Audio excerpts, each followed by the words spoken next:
What's happening, my fellow geeks and geekettes? Welcome to a brand new episode of Chris's Custom Collectables. Now, in honor of the amazing film that is Wonder Woman, we're going to be pimping out the Rubies Wonder Woman Shield. When you first look at this, it looks pretty damn good. So we're not going to be doing much in terms of the paint job. We are going to be adding some extra weathering elements, but in terms of functionality, we can't have this being as flimsy as it is. This needs to be used in a practical way. So what we're going to be doing is backing it up on the back here with some resin. Now, I will be replacing the straps here with leather, and I will be repositioning the front one here a bit more forward. Pretty simple, pretty straightforward, but that's how we like to keep it around here. So with that being said, let's get to it.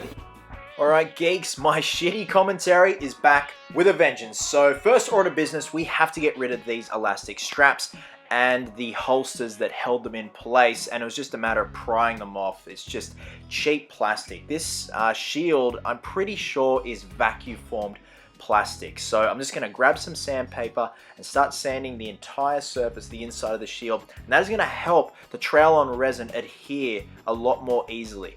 And then we see we've got our trowel on there, which is a thickened up polyurethane resin. So we've got part A, part B, and the mix ratio is 100 to 100, which just makes it a lot more easier to use. Now this dries a bone color. Now a couple of coats later, I'm going to be tinting this black, and you guys will understand why. You can see I'm just adding my part B there, and when we mix it up, the mixture is almost the consistency of, let's say, peanut butter, Nutella. Getting very hungry describing this, but this stuff is used for making mother molds, like shell molds, and this is a perfect catalyst for thickening up and strengthening this shield. So I'm just scraping everything out right into the base, and we're going to spread it out around the perimeter. Now the purpose of this coat is to make a flat and smooth surface, which is going to help with our fiberglass stage. So the next step, we are going to get some fiberglass matting, which I got from Bunnings. I think I got a meter square sheet of matting, which is about $28, and we're going to be embedding that with easy cast resin that has been tinted black. So this stuff takes about 4 hours to properly cure, and it's not something that we could use and call it a day, because it does still have a bit of flex to it. But with fiberglass, it's guaranteed to be rigid and sturdy. So there's the end result there for the first coat of our trowel on. Now there's the easy cast and the fiberglass matting. Now fiberglass I get very nervous with using, obviously because of those fibers that just want to travel throughout the air. So I've got a respirator, I've got gloves, I've got a drop sheet. So just be very careful, very slow, and take your time when you are folding out your sheet of fiberglass if you are using this method. So I'm just going to get the shield and drop it right in the middle of that fiberglass matting and trace around it, because that is just going to be the perfect template for backing up this shield. Just going to get some scissors and start cutting into the fiberglass, and again, take your time guys, because once you snip into that matting, if there's a breeze or any gust of wind coming through to your workspace, those fibers will be airborne and it's time to run. So we see there we got a perfect fit. Now I did encounter a problem with around the perimeter. Oh, there we go. We've got our easy cast there, which I have tinted black. The mix ratio is 100 to 90, part A, part B. Very easy and straightforward. And I'm just going to lay it all around and all on top of that trowel on, and then we're going to place the fiberglass matting on top, and that is going to start the embedding process. Now, like I mentioned, I did encounter a problem where around the perimeter of the shield, when I laid the fiberglass matting down, obviously because it's not flush, there were areas that were like little speed bumps around the outside of the shield, which is an easy fix. All you need is an angle grinder or a Dremel, and I will show shots of after I ground out those areas.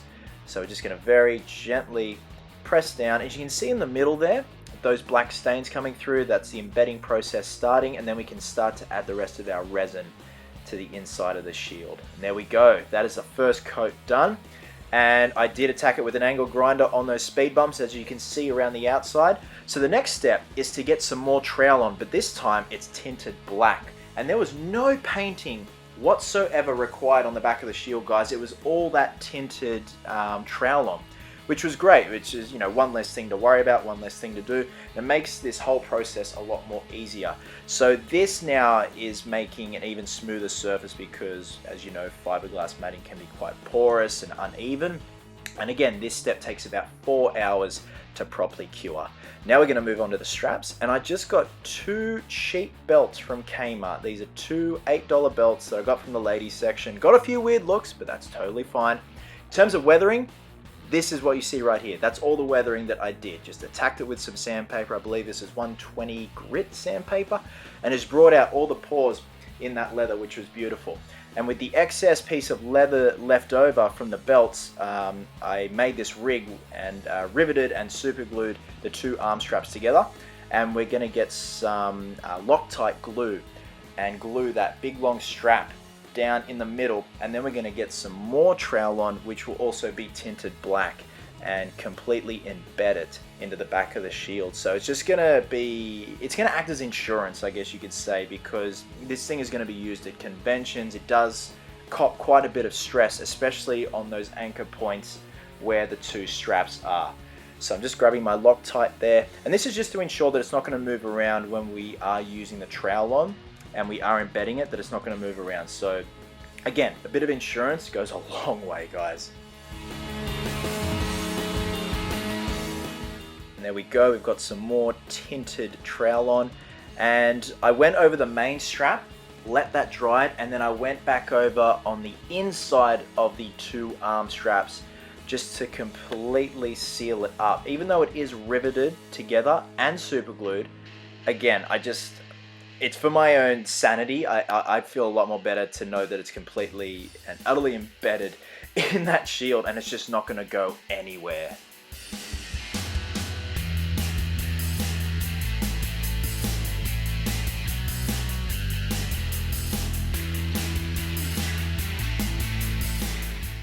And there we go, guys, after a day of fully curing, and it's got that nice organic look to it. Just gonna give it a quick test. Look at that, completely rigid. No more flexing in that shield, which is what we want. So I'm just sanding around the edges. Any trowel on that has kind of slumped over the perimeter of the shield, I'm just sanding away. Now we are keeping this paint job, so all I'm doing is spraying a clear primer around the surface, and that's going to help our inks and stainers adhere to the surface of the shield.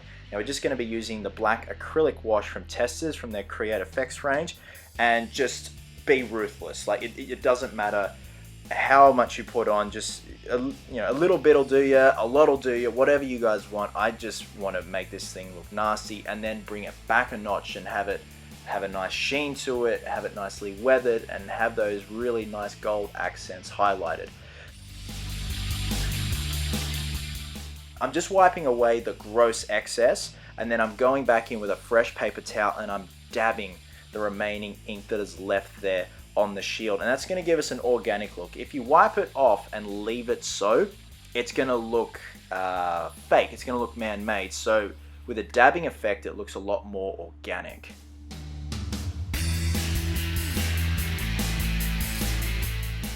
Now once that has dried, I'm going to grab another paper towel. I'm going to start to buff away some more excess, and that's going to bring out the metallic sheen to this, because I've got to say, Rubies have done a pretty good job painting this. That is why we're not completely overhauling the paint job. We're using what we've got. We're making things simple. As you can see right there, I'm just starting to buff away that excess wash. Now I'm starting to buff away some more excess on that eagle there, and there is a final step to really bringing out and highlighting that eagle. Now I'm just getting some fine grit sandpaper, and we're going to start to lightly sand over that beautiful detail, all that nice Amazonian writing. Look at that, that is just coming up a treat, and it just takes a couple of little sands and it just makes the effect so much more better. Now, here is the step for the eagle. I'm just spraying some gold spray paint onto a paper towel, give it a couple of shakes, and very lightly just start to buff it over that centerpiece, and that is going to bring out the beautiful detail in that eagle. Because like I said, guys, this is a great collectible as is, but these steps will make it an excellent prop, and an excellent cosplay prop at that.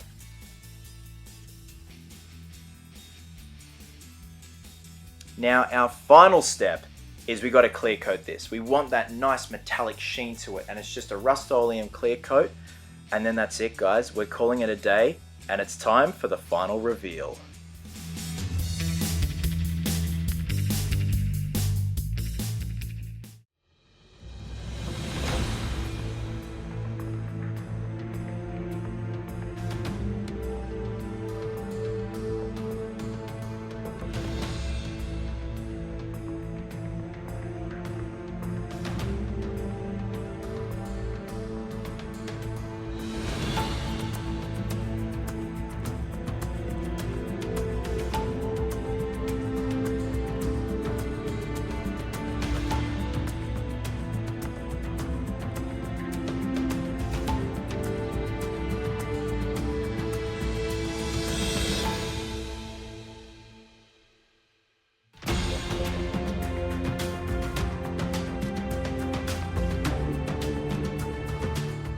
And there you have it, guys, just testing out the functionality of this thing. I'm so happy and over the moon with how this turned out.